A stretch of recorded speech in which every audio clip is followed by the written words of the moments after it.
న్యాయస్థానాలు వెంటనే స్పందించి తమకు న్యాయం చేయాలి అంటూ హైదరాబాద్ చైతన్యపురి డివిజన్ వినాయక్ నగర్ కాలనీ మహిళలు కోరుతున్నారు. ఇక మూసీ నది సుందరీకరణ పేరుతో తమ ఇళ్లను కూల్చివేయడానికి ప్రభుత్వం ప్రయత్నిస్తోందని ఆరోపించారు. ప్రాణాలు అరచేతిలో పెట్టుకుని తాము బతుకుతున్నామని, న్యాయస్థానాలు వెంటనే న్యాయం చేయాలి అంటూ మహిళలు కోరుతున్నారు. తాము ఆక్రమణదారులం కాదని, ఇక కష్టపడి సంపాదించిన డబ్బులు పెట్టి ఇళ్లను కట్టుకున్నామని చెప్తున్నారు.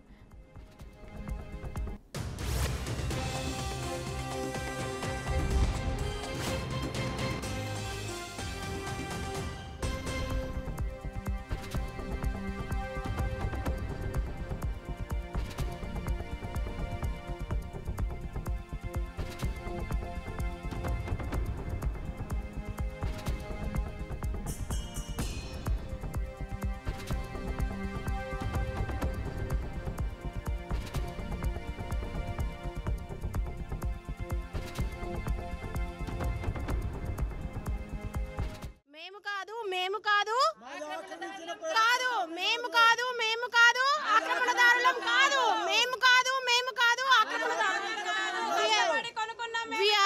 We are not invaders. We are legally house owners. House owner అనే పేరు సంపాదించుకోవడానికి ఒక మధ్య తరగతి వాడు చాలా కష్టపడతాడు. కోట్లలో డబ్బున్న వాళ్ళు, లక్షల్లో వచ్చేవాళ్ళు ఈజీగా ఒక ఇంటినో, ఒక స్థలాన్నో, ఒక కాంప్లెక్స్నో, ఒక షాపింగ్ మాల్నో కట్టుకోగలుగుతారు. కానీ ఒక మధ్యతరగతి వాడు సగటున ఒక 500 రూపాయలు రోజుకు సంపాదించుకుంటే 500లో ఎన్నో ఖర్చులు ఉంటాయి. పిల్లలకి బట్టలని, పిల్లలకి స్కూళ్ళని, లేదంటే మనం కొనుక్కోవడానికి తిండికని 100 రూపాయలు కందిపప్పు అయిపోతే వాడు ఏ రకంగా ఒక తిండి మధ్యతరగతి వాడు ఏం తిండి తినగలుగుతాడు? కంచం నిండా 4 రకాలు మన ఏసీ హోటల్లో తిన్నట్టుగా, మీరు తిన్నట్టుగా కాదు. ఒక మధ్యతరగతి వాడు ఒక పప్పు, ఒక కూర చేసుకొని అన్నం తింటున్న రోజులు ఇవి. ఎందుకంటే నిత్యావసర సరుకులు కానీ, బట్టలు కానీ చాలా కాస్ట్ పెరిగిపోయాయి. ఇప్పుడు 500 తెచ్చుకునేవాడు సగటున, అటువైపు అందరూ కూరగాయలు అమ్మేవాళ్ళే. వాళ్ళకి రోజుని ఎంత అమ్మినా కూడా రోజుకి 200 వాళ్ళు లెక్కేసుకుంటున్నారు. వాళ్ళకి మిగిలేది అందులో మిగుల్చుకొని రూపాయి వాళ్ళు ఎన్ని ఏళ్ల నుంచి పోగేస్తే ఒక సిమెంట్ కట్ట ధర ఎంత ఉందో మీకు తెలుసు. ఎంత డబ్బులు పోగేసి మేము ఎవరి జోలికి వెళ్ళే వాళ్ళం కాదండి. దయచేసి మా ఇండ్లు మాకు ఉంచండి. మేము ఎన్నో సంవత్సరాల నుంచి 40-50 ఏళ్ళ కింద కష్టపడి కొనుక్కున్న మా అత్తమామలు ఇచ్చిన ఆస్తి అండి ఇది. మాకంటూ ఏ ఆస్తులు లేవు, ఏ ఆస్తులు. పిల్లల్ని చదివించుకుంటూ మా బ్రతుకులేదో మేము బ్రతుకుతున్నాం. ఏ రోజు మేము ఎవరిని మాకు ప్రభుత్వము ఏ జాబులు ఇవ్వకపోయినా, ఏ మంచి పనులు చేయకపోయినా పర్వాలేదు, మా ఇళ్ళను గుంజుకోకుండా మా ఇల్లు మేము కష్టపడి సంపాదించుకున్న ఇల్లు మాకు ఉంచితే చాలండి. మేము ఏ హామీలు అడగట్లేదు ప్రభుత్వం నుంచి. మాకు జాబులు లేవు. మేము డ్రైవర్ పని చేస్తాడు మా హస్బెండ్, డ్రైవర్గా చేసుకుంటూ మాదేదో మేము బతుకుతున్నామండి. మా ఇల్లు ఇప్పుడు వచ్చి ఇన్ని రోజుల నుంచి లేనిది రిజిస్ట్రేషన్ అన్నీ ఉన్నాక ఇప్పుడు వచ్చి కూలగొడతా అంటే తిండి నిద్ర లేకుండా, ఆఫీస్లోకి వెళ్ళకుండా, పిల్లల్ని స్కూల్స్కి పంపించకుండా ఇక్కడే ఉంటున్నాం. రాత్రి పగలు నిద్ర లేకుండా, తిండి లేకుండా ఇంత కష్టపడుతున్నామని. మాకు ఏ హైడ్రా వద్దు ప్లీజ్. దయచేసి ఇప్పటితో ఈ హైడ్రాని ఆపేసేయండి.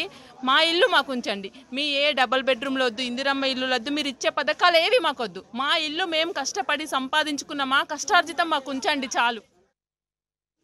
ఈరోజు రేవంత్ రెడ్డి గారు చేస్తున్న కార్యక్రమము నిజంగా వాళ్ళకి మానవత్వం ఉండి నిజాయితీగా ఉండదలుచుకుంటే ఫస్ట్ హైడ్రా ఆఫీస్ ఎక్కడుంది, సెక్రటేరియట్ ఎక్కడుంది, ఫస్ట్ అవి కూల్చి మా దగ్గరకు రమ్మనండి. అవి కూల్చి తర్వాత రా, నువ్వు మాట్లాడు. నీకు ఎక్కడ ఇల్లీగల్ కనపడింది, నీకు ఎక్కడ ఆక్రమణదారులు కనపడ్డారు, నువ్వు అక్రమంగా ఆక్రమించడానికి వచ్చే దొంగవి నువ్వు. నువ్వు ఎక్కడున్నాయి? హైకోర్టు ఎక్కడుంది? ఎక్కడుంది? మల్లారెడ్డి కాలేజీకి ఎందుకు పోవు? ఓవైసీ కాలేజీకి ఎందుకు పోవు? మీరు దొంగలు ఊళ్ళు పంచుకొని నీ అన్న ఎక్కడ పోయినరా? నువ్వు ఎక్కడ పోయినావు? నీ అన్న నిన్ను ఎందుకు వెనకేసుకొచ్చుకుంటున్నావు? నీ అన్న కూల్పించుకుంటా అన్నాడు కదా, మళ్ళీ కోర్టుకు ఎందుకు పోయిండు దొంగతనంగా? సిగ్గు లేదు? ఏం పుట్టుకబుట్టినవరా? నీకు అమ్మ అయ్యకు పుట్టినోడివే కదా. నీ అమ్మ ఆడది కాదు, నీ పెళ్ళం ఆడది కాదు. మరి మన భారతీయ సంస్కృతిలో